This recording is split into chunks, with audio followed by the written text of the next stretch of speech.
I appreciate the opportunity to be able to share some of the things that I've learned over the years. And um, a lot of what I will be sharing is formed in my training, but also in our experiences that we have in the therapy room, and also as a supervisor to interns and postgrads. I've had a lot of great experiences being able to uh, reiterate the value of when we start to see systems in these relationships, the power of change that can really happen. And I just want to start with a little bit of a confession. As a newer therapist, I remember, and maybe we've all felt this, but I remember feeling this need to be super professional and maybe even a little guarded. I remember the first time being called out that I wasn't allowed to wear jeans as a student intern, wear jeans in session, and I was only supposed to be wearing, slacks or anything other than jeans. And it was hard for me because I am a jean wearer, but I also remember thinking it's hard for me to feel like I'm aligning with my clients when they're showing up in sweatpants and flip-flops, and I wanted to meet them where they were at. But I also respected the training I was getting. So we've got to learn those things somewhere.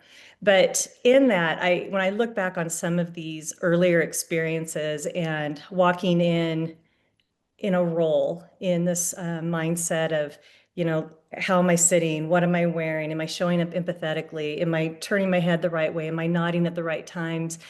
And in some of that guardedness, we sometimes um, we don't show that authenticity that really creates those connections. And one thing that I hear all the time from people that are either pursuing professions in therapy or counseling is they do this because they care about people, they want to help people, and they like to connect. And then we get into these actual settings and we're doing anything but connecting. We're going in as teachers, we're going in to fix and use tools, but we forget about what does it mean to actually connect with these individuals that are seeking our help. And so initially, I may have really been putting on this front that I'm not really absolutely exhausted right now, or that I might even be slightly triggered by the person sitting in front of me. And not that we need to tell our clients that they trigger us, but I think that in this process, being able to at least be comfortable enough with ourselves to at least honor our experience that we're having in it. What's wild is that as therapists, we're also trained to stay calm and neutral. Um, we we walk into our sessions thinking, I'm just going to apply what I've been taught. I'm not going to react. And the power of a system, as soon as you have even one person walk into the room, if we're going to be honest, I think our tendency is we get sucked into someone's system much quicker than we realize, where all of a sudden you're being put in the situation of being a referee, or a parent, or any of these roles that maybe even the fixer, or avoiding certain questions because we don't want that person to feel uncomfortable. And all of a sudden we have adopted the roles that our client is bringing into therapy, and we just perpetuate the problem. So I want to give an example. Years ago, I remember when I was still first learning how to work with two people in the room, given a couple. I remember the wife coming in and she was furious. The husband would shut down. He's not talking.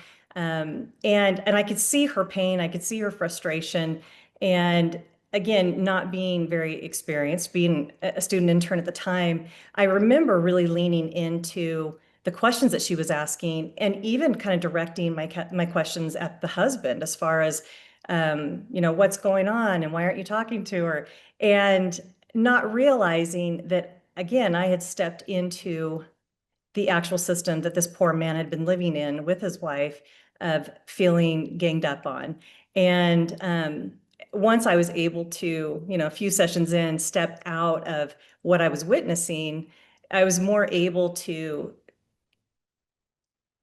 not slip into that tendency of even taking sides, but really being able to honor the fact that they each are bringing something into the therapy room, and they're each having their experience. I shouldn't just say the therapy room, into their relationship and having their experience. So as therapists, it becomes so important that we recognize what is going on in front of us and not losing ourselves in that. And I'm going to explain why it can make such a difference in so many different areas, not just as professionals, but even in our personal relationships and in our families. Um, so let's talk for a second about some of the problems that we see in our clients or patients, depending on where you work. These are certainly not all of them, but these are ones that seem to come up a lot, especially when I am providing supervision to my therapists that are doing post-grad hours or still in school. But clients not engaging in the therapeutic process, or we're not seeing improvement with them. That can feel very frustrating. It can feel very much like, what am I doing wrong? It can also put us in a mindset that, what's my client doing wrong? And it's easy to blame. Like, if they would only do this, if they would just do what I asked them to do, if they would just read this book, if they would show up on time, then things would get better. And so typically, when we go into that mental state of either blaming the client or beating ourselves up for not being enough, it's not going to be productive. Another one that I just wanted to highlight is that when we aren't seeing our clients through a systemic lens, we tend to see their problems becoming cyclical. And when I use the phrase that it may become a long-term revolving door, this may be those long-term clients that not just come in and out of our offices or out in and out of the hospital, because that can happen. And I'm not saying that you're not doing anything wrong when those situations occur. But if we're seeing the exact same problem returning to our couch, then we have to ask ourselves, did I help them solve that problem, or did I teach them, and did I help them to heal or respond differently to the system? And whether it was the relationship, whether it was the boss, whether it was a parent. So we really want to change and help them to recognize those patterns rather than just help them figure out how to quit their job or find something else that will make them happy. The last one that I just wanted to highlight today is if you have a tendency to experience high client turnover or just stagnant clients that never leave. Now, that can be good for business, I guess, but in a lot of ways, I feel like, especially from a private practice standpoint, this is actually one of your best marketing tools.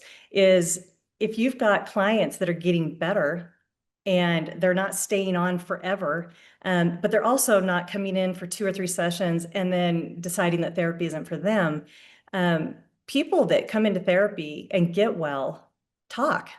And I've seen this for years and years, that it hasn't been through advertisements.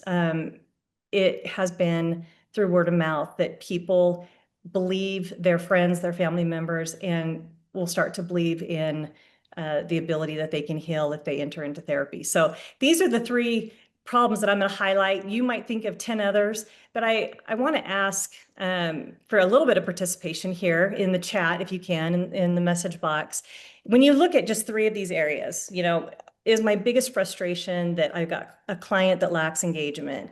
Or is it that clients' problems tend to cycle? The same thing keeps coming back around.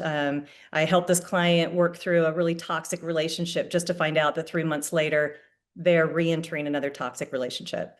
Or do I find myself really frustrated with just high client turnover, not being able to get traction with the client, or even worse, being frustrated with a client that never wants to leave, but progress isn't happening? So if you would put in, this is not an interactive screen, but if you wouldn't mind putting in the chat 1, 2, or 3, what tends to be your biggest irritation or frustration, or just that roadblock that you bump up against. I would love to see what some of the things are that you're bumping up against. If these aren't the issues and you feel like there's maybe some other things, feel free to write them in there.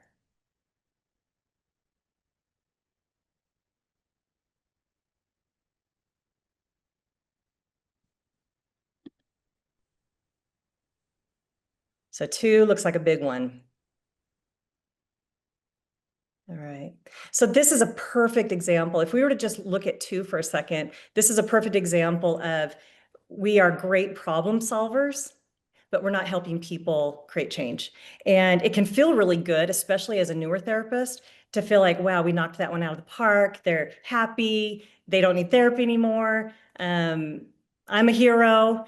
And then it doesn't take very long before they're back on your couch. And not that, again, we sometimes really enjoy seeing some of our favorite clients come back in, but I would much rather have a client come back in because of a new issue. So if they come in addressing a really, really unhealthy divorce, and we work through that and they learn to set healthy boundaries and their communication changes, if I see that client come back in again, I would much rather have him be expressing anxiety around dating again or around other things other than maybe the boundary issues that we were having the first time he came through. So yeah, we want to see those changes in what issues are they cycling through. I also want to talk about some of the problems that we as practitioners experience. So you've got your clients that are reacting and responding in certain ways. But if you've ever heard yourself say, I'm lost, I'm frustrated, this person triggers me, or I'm simply bored, this is something that I find myself talking to my supervisees a lot about because these are really good indicators that something needs to change in how you're showing up as a therapist. And the fun thing in this is that there are so many different ways that we can actually change this. I think that if we slip into this attitude that I'm frustrated or I'm bored because I'm working with the wrong clients, or I'm triggered and maybe I don't like working in this environment, although there may be some truth to that, a lot of times changing the lens with which we're looking through can make a huge difference on our personal enjoyment in our job. What I find is that when we are also not looking at our clients through a systemic lens, our tendency to have ethical issues also arise. And we're going to hit on that a little bit more. But again, if I slip into a role of being the protector or the fixer, or I'm avoiding certain issues because I don't want my client to feel uncomfortable, all of a sudden we begin to maybe respond in ways that are um, not only not healthy for the client, but they also set us up for either choosing to not report something that maybe needs to be reported, or forming a relationship that isn't doesn't have the same healthy boundaries that it should have as a professional and a client. Um, we are more apt to fall into imposter syndrome, questioning whether we can do this. Why did I sign up for this? Do I know what I'm doing as a therapist? And really questioning our techniques. So again, all of these things that we're going to be talking about are going to challenge some of these symptoms that we tend to experience as a therapist. The tendency to blame the client for their lack of progress. And then one of the biggest things that I think as therapists that comes up that I hear is just complete burnout. So we're going to address that and why that tends to happen from a systemic place. So much like we just did, I want to give you an opportunity to, I just pulled out 3 of them, but you're welcome to write in words if I've left them out. But here's 3 big ones. Do I tend to fall into the category of feeling lost, frustrated, triggered, or bored frequently? Am I more challenged by imposter syndrome? Or is burnout one of my bigger challenges that I feel quite frequently in just working in this profession? And I want to give you a moment to maybe respond to that in the chat.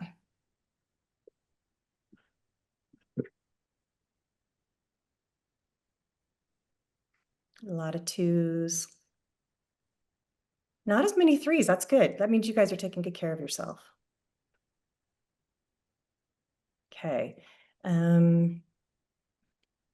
Okay, so a lot of 2s with that.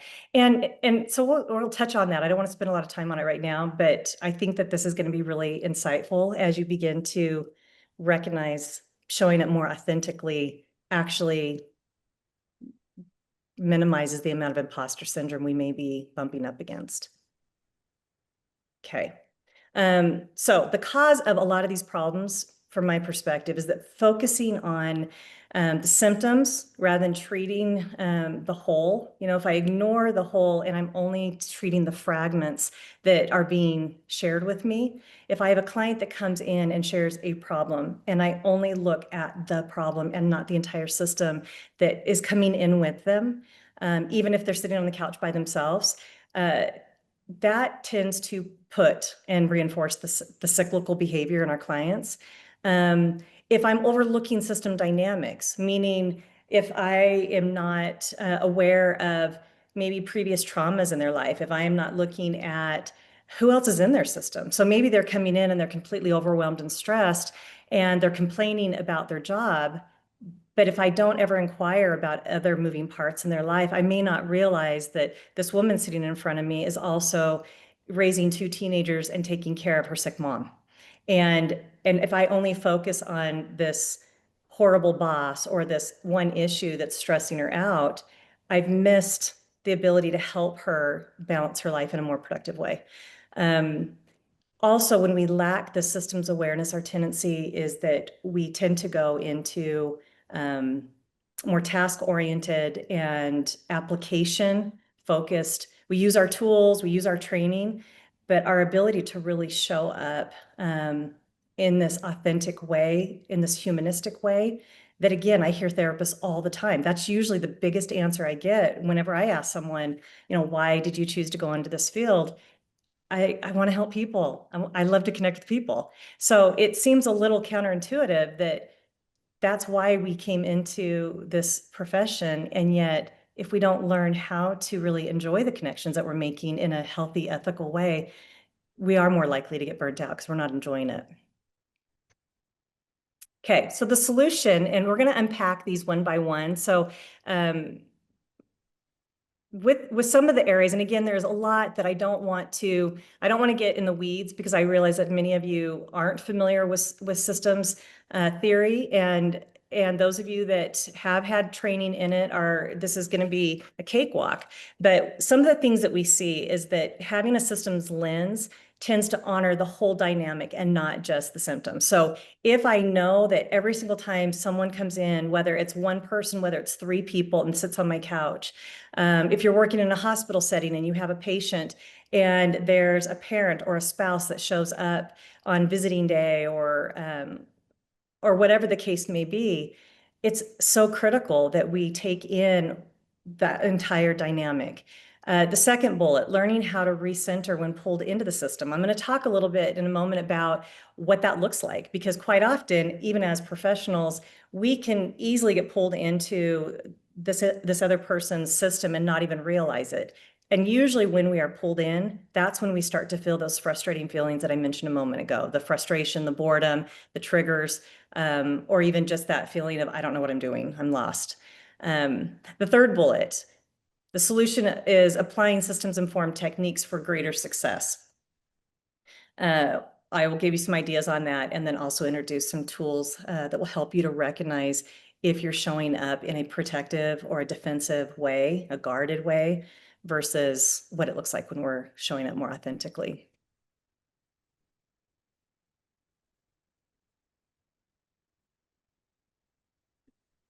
Okay, so this is a systems theory refresh. And for those of you that don't know, if these terms don't make perfect sense, I am going to unpack some of them. But one of the things that I would invite you to think about as we're going through this is not just how does this apply to me as a professional, but I really invite you to think about how does this apply to me in my own personal relationships? How does this apply to me with my neighbors, with my colleagues, in my marriage, whatever it may be, as a parent, or even as an adult child of parents. Systems theory refresh, there are a lot of terms that we use in understanding how systems work. I'm only pulling a few of them. But one of the things that I invite you to remember is that everything affects everything. We are never, ever just working with somebody in isolation. That would be so cool if we could. I mean, there are times that I've wished I could just pluck someone out of their environment and just apply everything I know and return them a month later and just have them show up in their best self. But the reality of it is we don't typically have that option. And it also doesn't make sense because part of the change we want in our clients is going to come from those interactions. It's going to come from being able to learn how to instill a boundary or communicate clearly or assertively. So interconnectedness is key. Circular causality versus linear cause and effect. When I think our tendency is to see that if we've got this problem and I apply this tool or I give this psychoeducation, then this is the answer. And as therapists, it can be really frustrating when we have this problem and we apply this tool And then all of a sudden therapy starts looking, like that. And if we recognize that the learning process, not just for our client or patient, but even the therapeutic and healing process is never linear. There may be, I always see with individuals that I'll work with that they may come in and address I've got a gentleman that I've worked with, and he came in and he was dealing with a ton of anger with a work situation, a company that he had owned and had sold, and there was a lot of management issues going on, and he was angry, and it was affecting his health, it was affecting his sleep, it was major. And so as we began to do some work around those reactions that he was having from a work setting, once that started to really improve and get better, he then started to recognize, I'm doing the same things in my marriage. And it was cool because now he had already had success with setting healthier boundaries, or just his ability to step back and respond differently, or to not respond to things that he didn't need to respond to. But because he had those tools, we then could very easily transition over into this other lane of, okay, what does this look like in your marriage? What does this look like with your adult children? And it made it so much easier. But this one little pivot then allowed him to have more success in all of his relationships, not just he got through with the work situation and then he was done with therapy. Um, Systems theory talks a lot about the roles, the rules, the boundaries that tend to shape how these individuals or these families show up in front of us. But also it helps us to recognize when we are stepping into them and maybe reinforcing an unhealthy dynamic. The last thing that I want to touch on is this topic, or this term, homeostasis. The thing that is tricky about homeostasis is that when you think about a system wanting to seek balance, this works with both negative properties of a relationship as well as positive properties. So there are times that I might say to a client or a couple that what we're doing right now, or what I'm applying right now, if I'm doing a trauma protocol, it is going to change your relationship. It is going to change how you show up. It's going to change how you react. It's going to put something into your system, and you are going to notice changes. I can't always promise you what those changes are going to be. And that sounds kind of crazy to think of, oh, a therapist saying that. But having applied those things for a long enough period of time, I can now see that anytime we are challenging a rigid or toxic system, it's going to be better. It may upset a spouse that is very controlling. Obviously, a spouse is not going to be very happy if his partner or her partner is all of a sudden setting boundaries. But that's what's needed in order to change that dynamic. So again, homeostasis is the system always wanting to return to what it was. And that can be a little confusing as a professional sitting in these types of situations, knowing that we've got to change how the other players are interacting. Or if I've only got one person in front of me, how do I begin to help them recognize when they're sliding back in to old patterns and old behaviors? Okay. Hey, Really, Cecily, yes. Chuck had made a comment in the chat, and I think it might just be an observation, but he's saying, is not a dysfunctional system still functional within its own boundaries?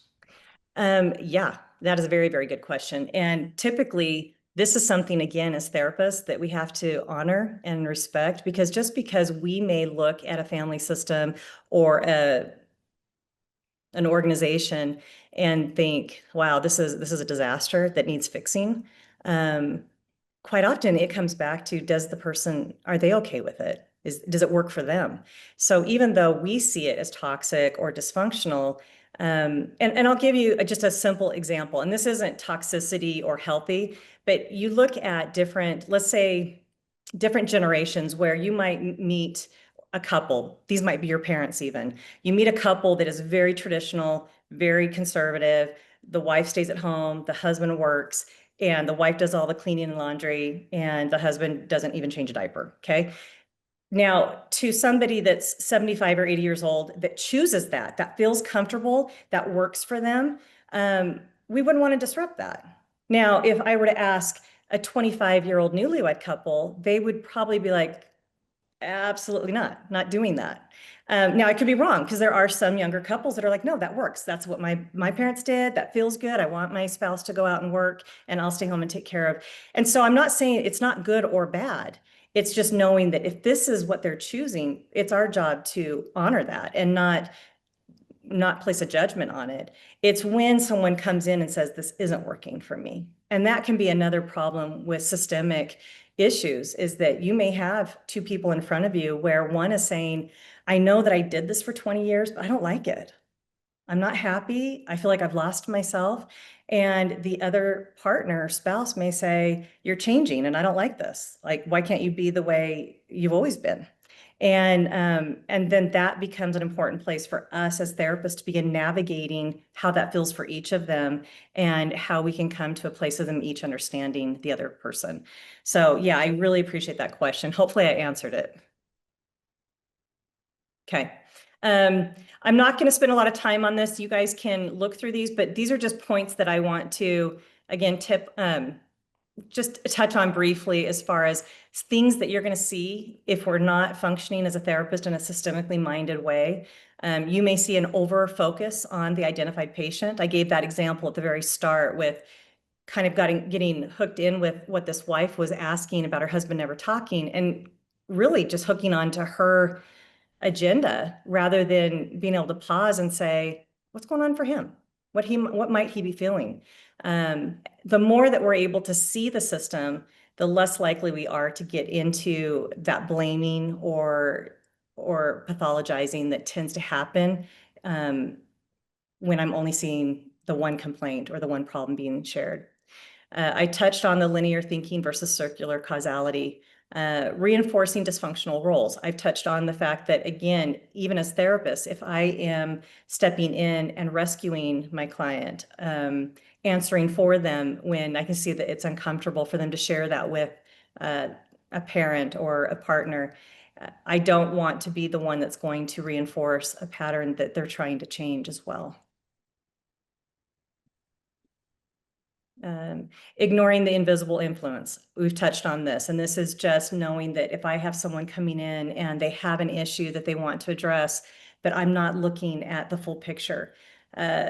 This may include gathering that assessment, that history, the genogram, whatever terminology you use, but it's really understanding what are the moving parts. Because if I just see it at face value, but I'm missing maybe patterns that have existed in their life, in their family, in even their previous relationships, then I'm really not doing them a service at all. The system reduction without lasting change. This is, again, solving the problems, but not helping them to address the bigger issue. So if I help a client get out of a crazy job that they hate, that's super stressful, but I don't help them to understand how to voice their needs or have a healthy boundary, there's a high chance they're just going to repeat that behavior in the next setting.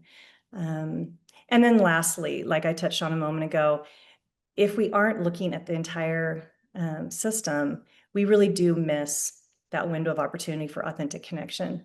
I'm going to give more examples here, but I think that what you're going to find is that as you tap into the whole system in front of you, even if you only have one person, you're able to validate the fact that, you know, there's a lot of people that have had their experience, and their experience is probably factoring in on this person's reaction or even their trauma around the experience. Okay, so the solution. This is, again, going through those bullets. The system lens that honors the whole dynamic. Many of you know Sue Johnson, and I love this statement that we must see the dance, not just the dancers. And I find myself thinking that often when I'm in therapy is it's not so much about what the client is telling you as much as the how it's going about. What are they, how are they implementing this? What is their belief system around it? If it's not an accurate belief system, telling them it's not accurate may not be helpful, but helping them to begin changing how they show up in that system can oftentimes reveal some of the truth around, you know, their own behavior. I'm hoping that I can make this diagram work. And this is a very dumbed down, I just wanted to create a visual, but when you think about, again, systems, and a systemic reframe has a lot more to do with seeing both sides of it. So there may be a couple that comes into therapy. The wife says he's so controlling, or the teenager says, my mom is so controlling. I never get to make any decisions. And a systemic reframe is I can either see this other individual as the villain, someone that, I need to protect my client from, or I can begin to emphasize that I can validate the feeling that's been expressed. It sounds like when he takes charge, you feel unseen or powerless, and then you pull back and you quit asserting yourself, and then he controls more.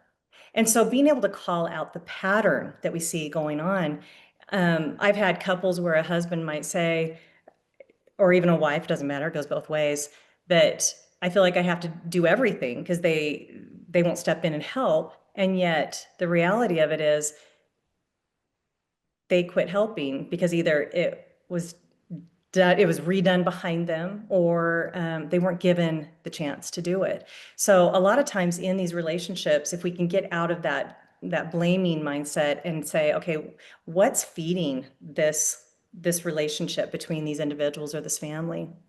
Many of you have been trained in circular questioning, and this is where, No. again, Hey. when we're using Oh, God, I think I can hear questions you. to Oh, even bring people into the room that aren't there. I find myself asking a lot of times, if your mother was here right now, would she answer that question I just asked you? What do you think she would say? If your wife was here right now, what do you think she would say? How would she describe how this week has been? And I don't even need a right or wrong answer. I'm just kind of curious what my client might think this person would say. It gives me a little bit of a feel for their insight of their system. And oddly enough, oftentimes they're right. So I want to just expand on this little diagram I've made. When you're sitting in a therapy room and maybe you've got the client or the patient sitting right in front of you, and you're talking to them, and you can see that, okay, there's beliefs that they carry in. They could be cultural, they could be religious, they could be a narrative that was formed because they weren't as smart as their older sisters, or whatever the case may be. They may be coming in with specific fears or anxieties. And if I only look at those things, I may do a great job helping them solve or minimize their reaction to them. But what I really encourage you to do is begin looking at, okay, what was going on with family expectations? What was happening in the community they grew up in? What were those expectations? Cultural. What's their story when that comes into play? Is there something with dad or with a previous marriage that has really festered and is being activated by this current situation? What's the work setting like? Okay.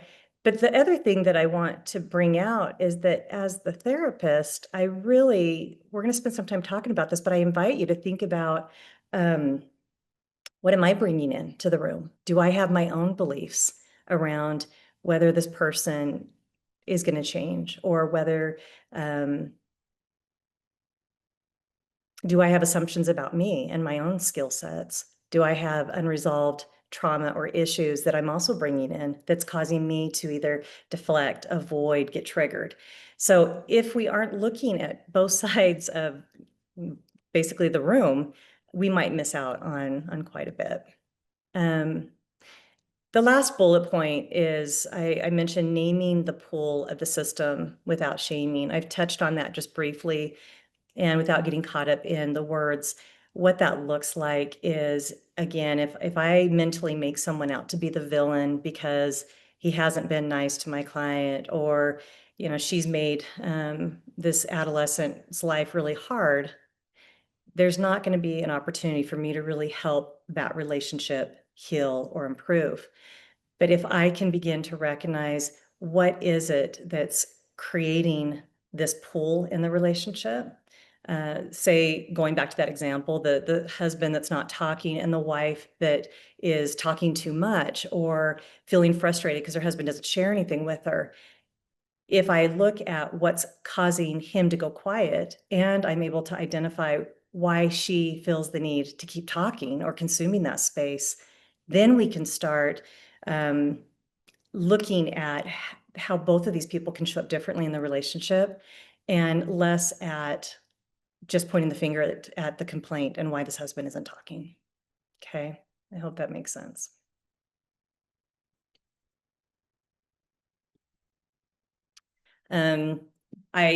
I stepped into that example just now with this case study, a given marriage counseling situation or a parent and child.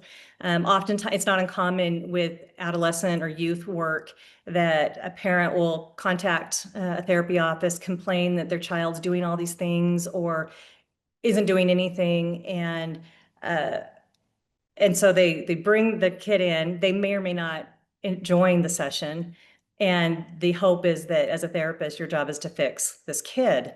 But when we have the opportunity to involve a parent in the session, or even independent of the session, but at least get to know the other part of the system this child might be in, it allows us to then see how is mom or dad showing up and what might be reinforcing this child's behavior. And it becomes a lot clearer when we are willing to look at both sides, rather than just take one person's word for, that for concrete, like that is what it is. And, this parent is being ruthless and cruel and mean.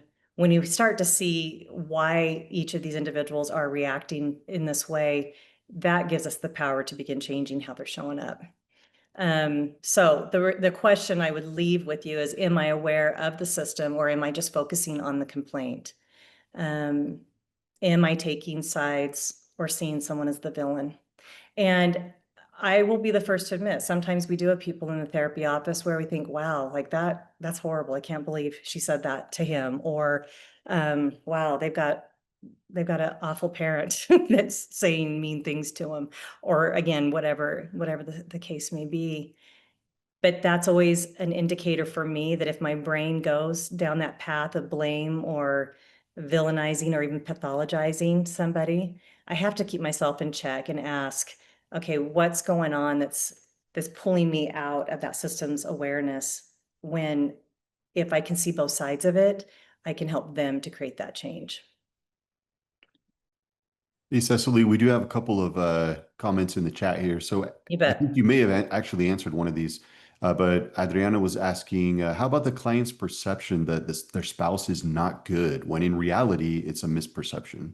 Yeah. Well, it's always important, I think, for us to validate their experience. So even if, and I've had situations where I know both the spouses and I can see they're both desperately wanting the same thing in their relationship, but one of them, or even both of them independently, may be saying, they're horrible, they're thinking this about me, they aren't supportive. And I'm looking at it thinking, I don't know if this is accurate, but I also know that saying that isn't going to be helpful either. And so we always got to start with validating their feeling, right? We may not agree with their perception. We may not even agree with, yeah, it really happened that way. But I can definitely validate that it felt like that to them, and that had to have been really confusing or hurtful. And then we can begin to even ask them, have you ever asked them if that's how they really felt about you? Or have you asked him or her what they meant when they said that? I want to give you a quick example that I thought was so interesting. I had a couple that came in, and they have been married over 30 years. And they were at a point in their relationship where they really were not, they were coexisting, but their lives were so independent from each other, not talking, just not, it was almost like worse than roommates. And at one point, I remember it came up that he made a comment, I feel like she controls me and micromanages me. Like, I'll come home from work and she'll ask me if I'm going to change out of my work clothes. And when I turned to her and I said, do you know what he's talking about, or why this might upset him? And it looked like she'd been slapped across the face. And she said, all these years I've asked him that because I really wanted him to come sit with me on the couch. And I didn't know, like, is he done with work? Is he going to get out of his work clothes? But she had not communicated that. She would just ask, politely, are you changing? Because then she would have invited him to come sit down. And for decades, this little conversation had happened where he felt controlled and micromanaged, and she felt unimportant and unloved. And yet, when they're both saying, I want to feel closer to my spouse, but they're making assumptions, and those things aren't being unpacked. So the beauty of it is that we don't ever have to look at either one of the parties as a villain or bad. But we can look at what do these behaviors feel like to the person that has the complaint. Does that answer the question? I think so. And Todd was asking, how do you navigate around or with the response of "I don't know" from clients? Oh, that's a fun one. Sometimes this circular questioning can be helpful. Sometimes sitting in silence can be helpful. Um, what I have found if we're looking at ourselves as becoming part of the system, it can be really uncomfortable for us if a client goes mute, doesn't have answers, doesn't want to, they're uncomfortable engaging in that process. And the tendency, especially as newer therapists, is we start to fill that space. We start to ask the questions, we start to give the answers, we start psychoeducation on the whiteboard, and we reinforce that they don't have to do any work, that they don't have to self-reflect, they might as well just be Googling their problem or ChatGPT in their problem, because they're going to be getting the same response, because there's not going to be a lot of personal reflection happening. So as uncomfortable as it can be for us as a therapist when a client isn't doing that, I wish there was a better answer for that. I think that there's a lot of different things that we can do, but asking circular questions, sometimes a client will be uncomfortable answering a question that's very personal to them, but they might be more comfortable answering like, well, I think my mom would do da da da da. Okay, well, that gives me a lot of information, because whether that's true or not, I now know what my client thinks about what mom might say or do. Sometimes I will just do some experiential approaches, which isn't necessarily systemic, I don't think I would say, but I might get out of my therapy chair and take the couch and have them take the therapy chair from the start of the session. And just throw things off balance a little bit. So I might say, okay, you're in charge today. And just kind of turn things in a way that causes them to process a little bit differently. Again, sometimes we create this pattern of interaction where the client comes in and either they consume the entire session with venting and unloading, or they come in and they don't say anything and we unload and talk and talk and talk. And neither of those, if that happens every week, is going to be productive. So sometimes we have to keep ourselves in check and say, okay, am I feeding into the system that works for my client but doesn't help them progress? Okay. And Kate is asking, is it different if there's blatant abuse happening? If there is blatant abuse, then that definitely comes back to responsibility of keeping them safe. I mean, there's ethical laws around us as therapists, at least in the state of Utah, providing couples counseling or marriage counseling if there is domestic abuse happening. The frustration in working with adults is that we aren't ethically bound by law to report an adult unless we fear for their safety or their life. But even then, typically, if they're not a minor, the adult's responsible to get that help. As therapists, one of the things that I think we can do is be a huge resource to that person and help them to get healthy enough that they feel empowered to set a boundary, to walk away, to make the phone call, and to create that change. But yeah, it's a tough one, because you may make the call as the therapist, or one other thing you can do is you can encourage a client, if they are open and willing to get the help, but they're scared, they may choose to make the call in your office. So they may choose to do a restraining, or they may choose to include a friend or someone that they consider a huge support to create a plan together, so that it's not all falling on you as the therapist, but you're creating, again, how do I help this person maintain support that's sustainable? If we become the entire support system to them, that's where burnout happens, and that's also where boundaries get crossed. So we want to surround them by as much of their own system, or even support groups or whatever, so that it's not just this relationship. And I know a lot of times with therapists in my office, when they recognize that, wow, I'm the only person in this person's life, and they have some suicidal ideation, then one of the first steps is, how do we get more people in their life? Like, they have a good relationship with their brother. They just haven't talked to him in a year. Okay, well, let's start that conversation. Would they benefit from this support group? Do we need to get them more resources in the community? So anything that we can do to rally around this person, and that's a systemic approach. It's saying, I'm not going to be the only person that's going to help save this person, and put, that's a lot of pressure to put on one person. Okay, so briefly, if we go to this next slide, seeing the system and not just the symptoms. So the symptom bearer is not the problem. The problem is the system in which the system bearer is embedded. So if I see someone coming in, a lot of times you'll hear clients say, I don't want to be, I'm tired of being the problem. Why do I always have to come into therapy and my spouse doesn't? Or why am I always being brought to therapy and my parents aren't willing to look at themselves? Or they're not willing to change or listen to me. And a lot of times you will see the symptom bearer actually sitting on your couch. They are the one that is either being blamed or they are the one that is most distressed.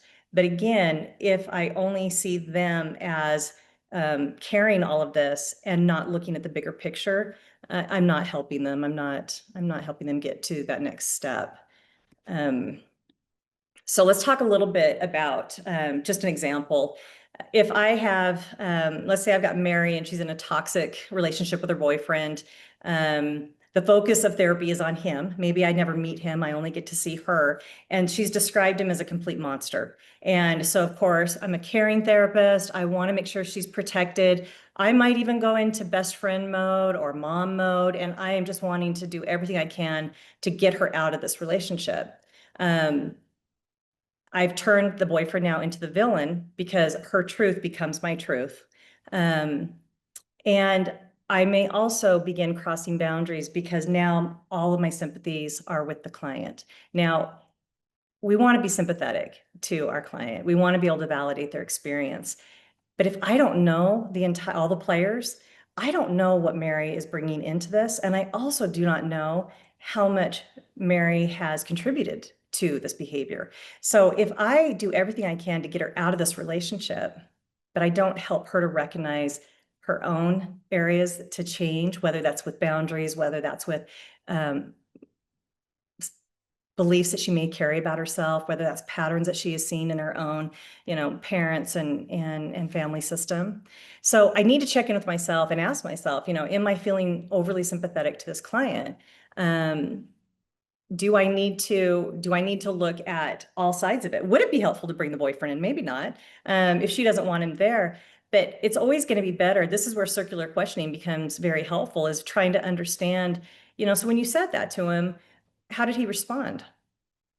Well, I don't know. I just got really upset and mad and screamed. Okay. This is all information. And so we really want to be able to help Mary begin to create change, because if I'm not looking at both sides of it, the tendency is to then fix that problem, get her out of that relationship. And then we're just on this, again, this cycle of 3 months later, 6 months later, she's back in another toxic relationship. And I'm sure that many of you have even met clients that are on their third marriage with somebody that's either got some narcissistic tendencies or alcoholism or is super controlling. Well, if the focus is on the bad guy or the bad lady, however we want to look at it, then we haven't helped our client recognize their part in what am I doing that permits this type of a relationship to continue happening. So, question for you: when in your own practice have you treated a symptom instead of a symptom, instead of the system? And I want you to think about that as you go about work, as you go about even issues that come up in your home or in other relationships. Am I attending to this one little problem that's in front of me, or am I changing how I show up? There's so many different ways, even as parents, when you think about the child that won't stay in bed, and we use bribery, we do all these different tactics to try to get this child to behave or do what we want them to do, but we're not maybe understanding, why is this child getting out of bed? Are they scared because of the shadow that's coming in? Do they, are there things that in the bigger picture that we really need to help them solve, rather than just focusing on that one piece, my child keeps getting out of bed? Oops. Okay. In just another quick case study. My profession started a long time ago in drug and alcohol. I worked in a drug and alcohol rehab facility, and at the time, I wasn't a therapist. I was a drug and alcohol counselor, but I hadn't done additional training yet. And in hindsight, when I look back at, and granted, rehab is not designed for long-term therapy. It's designed to get that person sober and give them the skills to get out, to get on their own, to get back to living. But in hindsight, now I look at some of the people that we treated, and it pains me to think that, yes, we got them sober and we helped them get their feet underneath them, but we put them out there in the world with some pretty big trauma that now they did not have the tools for. And so quite often we may look again at just the complaint. I've got a drinking problem, or I've got an anger issue. I keep screaming at the kids, or I'm shutting down at work and I'm not voicing my needs to my boss. And I really challenge each one of us to begin looking beyond that. If I'm only addressing that one area and I'm not asking myself, what sits behind that complaint or that problem? Why did they go down that path of this relationship, this poor relationship with food or substance abuse? A personal check, one of the questions you could ask yourself is even, do I have some discomfort in asking or addressing this issue with, oh geez, I'm running out of time. I want to leave time for questions.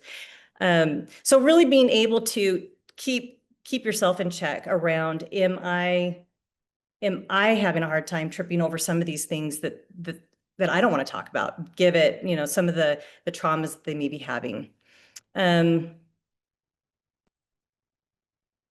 Okay, so I'm just going to jump ahead. I'm going to give a couple more slides. What I want you to think about with showing up more authentically is, first of all, are you showing up with this protective presence of, I have to have all the answers, I have to have it figured out, I have to be professional. If I form an opinion, it can't change. As we show up more authentically, you're going to start finding that it solves a lot of these problems that we've tapped into before, as far as taking a pause before I even enter into a session. Am I going into this next session triggered, tired, feeling frustrated? Am I bringing with me, when I talk about checking in with yourself, am I bringing with me my own stuff, or am I able to show up more in a calm sense of self? For those of you that are familiar with IFS, I can't say enough good about being IFS informed, even if you're not certified in IFS, even for just yourself, understanding what it means to be in self and not in a state of being triggered or reactive to those that we work with. The more that I can be calm and feel less threatened by what someone is bringing me in the therapy room, the more authentic I'm going to be and the better I'm going to be for them.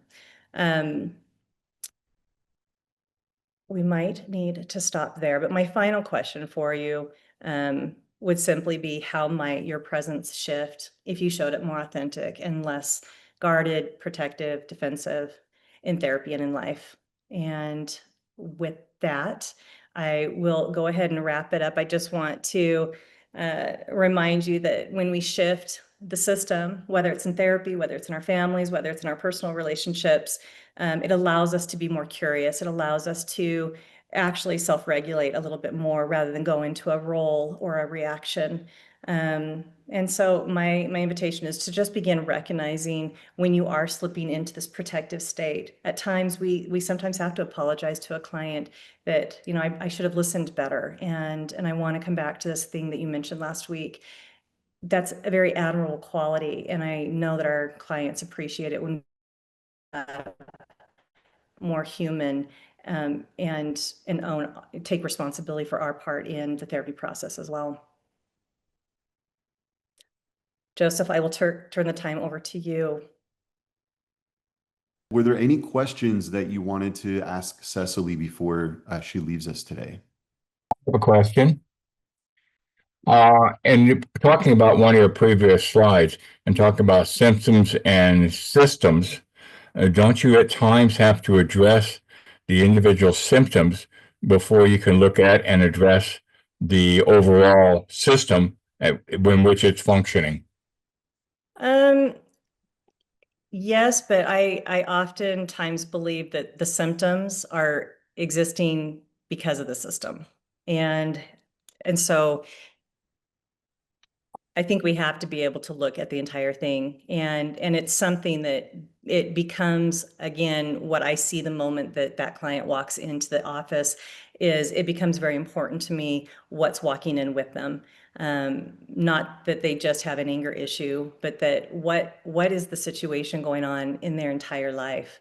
Once I understand that, I remember being taught in school that prescription without diagnosis is malpractice. And I think that even as practitioners, it becomes super important that rather than immediately going into remedy or correct or, perform surgery, so to speak, on this problem, that we really understand what are we working to remedy here. I guess the question I'm asking is I've worked with a family that I could see the overall system and what was going on and, work within that system. But I also saw the individual's dysfunctions within there and the problems within that system that had to be addressed before the system could be able to come to consensus. Okay, yeah, I see what you're saying, just as far as them being able to start bringing change in. One of the things that I would speak to with that is that, again, our tendency as the practitioner might be to want to blame or even get frustrated with why does this person keep doing this? They're really messing it up for the family or for the kids or what have you. But when we can, again, begin looking at why does this person feel like they need to control, what's their experience in it, rather than, I'm so sorry that your older sister is controlling you, it comes more back to, what's going on for you when you go into this state of feeling out of control, or the person that's feeling controlled, what's going on for you when you find yourself pulling back and avoiding responsibility. So it's more so emphasizing their part in it rather than the other person's part in it, if that makes sense. There's going to be discussion around all of those things, but we really want the focus to come back to our clients looking at themselves, because that's the only place they have power to change. We don't have power to change a spouse or a child or anybody for that matter, but we do have great amount of power to begin looking at, okay, is this working for me? Do I need to make a change? Do I need to start setting healthy boundaries? Do I need to maybe assert myself in a different way? But if we are just teaching our client to expect things from these people in their relationship, it's therapy can feel very frustrating because these people may not change, and quite often they don't. Now, that being said, I do get to see a lot of times where I may only have one member of the system in my office, and they are able to begin with their changes to create a ripple effect throughout the entire system, and spouse and kids and everyone else starts to respond differently. And that's a really neat thing to see, that kind of power where one person starts to be more authentic in how they're showing up or hold healthier boundaries, and people start to respond to it. So, but if we don't look at that, or we get into that blaming mindset, we oftentimes delay progress. Thank you. Todd would like to know what your thoughts are on Murray Bowen and his approach on systems theory. I love it all. I think that systems are, I think about Virginia Satir and just all of, I mean, those are the foundational principles of being able to just apply it. I was telling Joseph in summer before we started that the thing that I think is so beautiful, without, saying, yeah, I'm drinking the Kool-Aid over here, but with systems theory, I have a husband that works in operations in manufacturing, and the principles don't change. He may be working with product or production, but when you look at the entire system, one of the things I've heard my husband say is he can walk into a manufacturing plant and know exactly how it's running by how it sounds.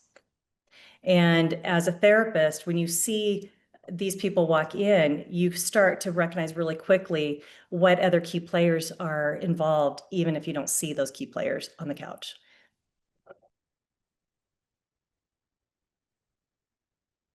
That's great. Any other questions for Cecilie before we end today?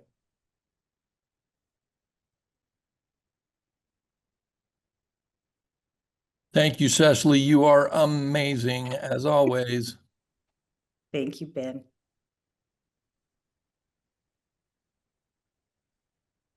Fantastic information. Thank you so much. Can't wait to show it to my colleagues. Thank you. Fabiola is asking if you have any suggestions for learning more circular questioning. Yeah, I mean, even just ChatGPT can be helpful. There are a lot of books on it. Circular questioning has been around for a very, very long time. And actually, a lot of therapists use it that aren't systems trained. But it is incredibly insightful to learn how to begin asking questions that it's less of the tennis game going on or the ping pong game going on, and it's more of being able to create more interaction, even if you've only got one person there. So I would just encourage you. I will also, there's quite a few slides here that we didn't get to cover. So those will be included in the attachment that's sent out, and hopefully that's more helpful too.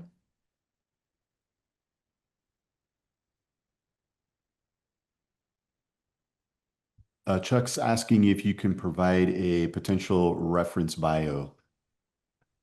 I think that's what you're referring to with the other slides. Oh, I don't have any right now. I don't know that I've read any circular questioning textbooks in probably quite a while. So I don't have any, I'm sorry, I don't have any textbook recommendations on that. There probably are some really good ones though. I guess what I'm looking for is a list of references and potential to be able to help strengthen my systems theory. To strengthen your systems theory? Yeah, strengthen my knowledge of systems theory. Yeah. One of the things that could be a lot of fun actually is Richard Schwartz, who is the founder of IFS, Internal Family Systems. He not only is the founder of Internal Family Systems, but he is very systems oriented in fact, one of the textbooks that we used, I didn't realize that he had this model of IFS, but he had actually created one of our textbooks that was just on systems. I don't remember what it's called, but Richard Schwartz and his work, he talks a lot about internal family systems, which I ran out of time to talk about. But again, showing up authentically has more to do with looking at, what's going on in my parts. Like I might have this professional up here that needs to show up polished and infallible, but I also may have this triggered part that feels really threatened or intimidated by this doctor sitting in front of me. And I might also have this little small part of me that's having imposter syndrome. So if I'm aware of what's going on inside of me and I can keep those things in check and show up more in just my authentic self, I'm more likely to respond and interact in therapy as my best self, not as somebody that feels like I have to change my tools or techniques or become more accommodating, or even weaken my skill set because I believe that I'm not enough or this person knows more than me. So I think there's there's so much information out there on systems, but that would be a good place to start, is look at Richard Schwartz's work. And Josh in the chat is also recommending a book by Beckfar and Beckfar. He also mentioned the title, The Family Crucible. Yes, yeah, that's also an excellent one. Great. Any other questions before we end today? All right. If not, thank you everyone for having joined us. This was fascinating, Cecilie. Thank you so much for your time and the effort that you put into this presentation. I think all of us found great value in it. I appreciate that. You're welcome.